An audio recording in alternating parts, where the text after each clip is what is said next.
கர்நாடகத்தில் அம்மாநில வனத்துறையினரால் சுட்டுக் கொல்லப்பட்ட 3 தமிழர்களின் உடல்கள் இன்று அடக்கம் செய்யப்பட உள்ளன. கர்நாடகாவின் சாம்ராஜ்நகர் மாவட்டத்தில் உள்ள ஹனூர் வனப்பகுதிக்குள் சென்ற தோமையார் பாளையத்தைச் சேர்ந்த தமிழர்களான அந்தோணிசாமி, பீட்டர், குமார் ஆகிய 3 பேர் வனத்துறையினரால் சுட்டுக் கொல்லப்பட்டனர்.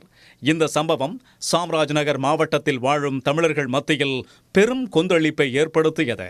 சுட்டுக் கொன்ற வனத்துறையினர் மீது நடவடிக்கை எடுக்க வலியுறுத்தி மூவரின் உறவினர்களும் கிராம மக்களும் கடந்த 2 நாட்களாக போராட்டத்தில் ஈடுபட்டனர்.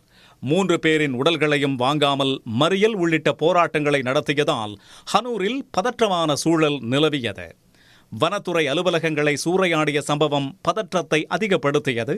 இந்த நிலையில் கர்நாடக அரசின் சார்பில் 5 லட்சம் ரூபாயும், சட்டமன்ற உறுப்பினர் சார்பில் 10 லட்சம் ரூபாயும் நிவாரண நிதியாக தருவதாக உறுதியளிக்கப்பட்டது. அத்துடன் 3 தமிழர்கள் கொலை செய்யப்பட்டது தொடர்பாக நீதி விசாரணைக்கு முதலமைச்சர் டி.கே. சிவக்குமார் உத்தரவிட்டார். இதனைத் தொடர்ந்து போராட்டத்தை கைவிட்ட கிராம மக்கள் மூவரின் உடல்களையும் பெற சம்மதித்தனர்.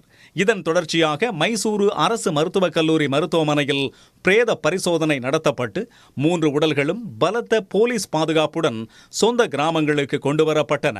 அப்போது மூவரின் உடல்களை பார்த்து கிராம மக்கள் கதறி அழுதனர். மூவரையும் மிக அருகில் இருந்து வனத்துறையினர் சுட்டதற்கான தடயங்கள் இருப்பதாக பிரேத பரிசோதனையின் போது உடனிருந்த உறவினர்கள் குற்றம் சாட்டினர். மூவரின் கழுத்து, மார்பு, வயிற்று பகுதியில் தோட்டாக்கள் பாய்ந்துள்ளதாகவும் பயங்கரவாதிகளை சுடுவதைப் போன்று சுட்டுக் கொன்றிருப்பதாகவும் அவர்கள் குற்றம் சாட்டினர். தமிழர்களை கர்நாடக வனத்துறையினர் திட்டமிட்டே வேட்டைக்காரர்களாக சித்தரிப்பதாகவும் அவர்கள் புகார் தெரிவித்தனர். சார், இது வேணும்னே சுட்டு கொண்டு இருக்காங்க சார். ரொம்ப பக்கத்தில் நின்று சுட்டிருக்காங்க, இங்கே சுட்டிருக்காங்க, தொடையில் சுட்டிருக்காங்க. இவங்க தப்பு பண்ணியிருந்தாக்கா காலில் சுட்டு அரெஸ்ட் பண்ணியிருக்கணும், அவங்களுக்கு தண்டனை கொடுத்துருக்கணும். அரெஸ்ட் பண்ணி கானூன் பிரகாரம் தண்டனை கொடுத்துருக்கணும். அதை நாங்கள் ஒத்துக்கிறோம். கொண்டு போய் ஜெயிலில் போடுங்க, அதை நான் பார்த்துக்கிறேன். அப்புறமா ஒரு டெத்துக்கு ஒரு பாடிக்கு 2 இடத்துல சுட்டிருக்காங்க, இன்னொருத்தருக்கு 3 இடத்துல சுட்டிருக்காங்க, இவருக்கு 1 இடத்துல சுட்டிருக்காங்க. இந்த இடத்துல அவங்க வேணும்னே சாகடிக்கணுமே சுட்டிருக்காங்க சார். தமிழ்காரன்றதுனால டார்கெட் பண்ணியே பண்ணியிருக்காங்க சார். வேணும்னே பண்ணியிருக்காங்க. இதுவரையிலும் 24 மணி நேரம் ஆச்சு, ஒரு அரண்ய அதிகாரிகளை, ஃபாரஸ்ட் ஆஃபீஸர்களும் அரெஸ்ட் பண்ண கிடையாது. இன்று 3 தமிழர்களின் உடல்களும் நல்லடக்கம் செய்யப்பட உள்ளன. இதற்கிடையே மூவரின் சொந்த ஊர்கள் சோகத்தில் மூழ்கியுள்ளன. அங்குள்ள கடைகளை அடைத்த தமிழர்கள் தங்கள் இரங்கலை தெரிவித்து வருகின்றனர்.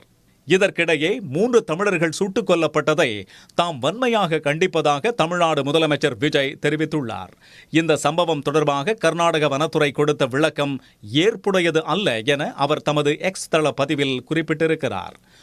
இந்த கொடூர சம்பவம் தொடர்பாக நேர்மையான விசாரணையை நடத்தி தவறிழைத்தவர்களுக்கு உரிய தண்டனை வழங்க வேண்டும் என முதலமைச்சர் விஜய் வலியுறுத்தியுள்ளார். உடனுக்குடன் செய்திகளை தெரிந்து கொள்ள சன் நியூஸ் பெல் ஐகானை கிளிக் பண்ணுங்க.